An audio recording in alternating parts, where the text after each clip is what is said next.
FIFA ലോകകപ്പിലെ group F മത്സരത്തിൽ തുനീസിയയ്ക്കെതിരെ വമ്പൻ ജയവുമായി നെതർലൻഡ്സ് നോക്കൌട്ടിൽ. 1-3 ഗോളുകൾക്കാണ് ഗ്രൂപ്പ് ചാമ്പ്യന്മാരായി ഡച്ച് പടയുടെ മുന്നേറ്റം. 3 മത്സരങ്ങളിൽ നിന്ന് 2 ജയവും 1 സമനിലയുമായി 7 പോയിന്റാണ് നെതർലൻഡ്സിനുള്ളത്. എല്ലാ മത്സരവും തോറ്റ തുനീസിയ നേരത്തെ തന്നെ ടൂർണമെന്റിൽ നിന്ന് പുറത്തായിരുന്നു. രണ്ടാം പകുതിയുടെ തുടക്കത്തിൽ ടുണീഷ്യ 1 ഗോൾ മടക്കി. അസൈം മസ്തൗരിയാണ് ഗോളടിച്ചത്. മിനിറ്റുകൾക്കകം തന്നെ ഡച്ച് പടയുടെ മറുപടിയെത്തി.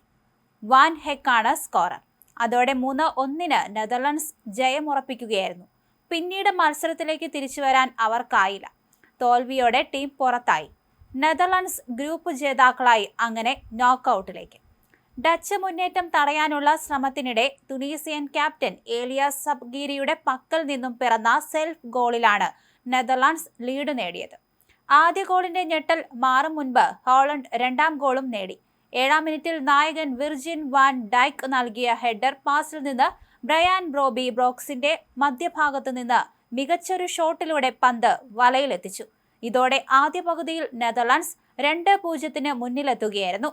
രണ്ടാം പകുതിയിൽ കളിയിലേക്ക് തിരിച്ചുവരാൻ തുനീസിയ ശക്തമായി ശ്രമിച്ചിരുന്നു. 54-ാം മിനിറ്റിൽ അവർ കാത്തിരുന്ന ആശ്വാസ ഗോൾ പിറന്നു. ഹാനിബാൾ മെജ്രി എടുത്ത കോർണർ കിക്ക് മികച്ചൊരു ഹെഡറിലൂടെ അസീം മസ്തൂരി വലയ്ക്കുള്ളിലാക്കി. ആദ്യ ഗോൾ വീണതിന്റെ ഞെട്ടൽ മാറും മുമ്പ് തന്നെ രണ്ടാം ഗോളും. ഫ്രീ കിക്കിൽ നിന്നാണ് ഗോൾ പിറന്നത്. ക്രോസ് നൽകിയ പന്ത് വാൻ ഡൈക്ക് ഹെഡറിലൂടെ ബ്രയാൻ ബ്രോബിക്ക് നൽകി. താരം അനായാസം തന്നെ വലയിലാക്കി. അതോടെ 7-ാം മിനിറ്റിൽ തന്നെ നെതർലൻഡ്സ് 2 ഗോളുകൾക്ക് മുന്നിലാവുകയായിരുന്നു.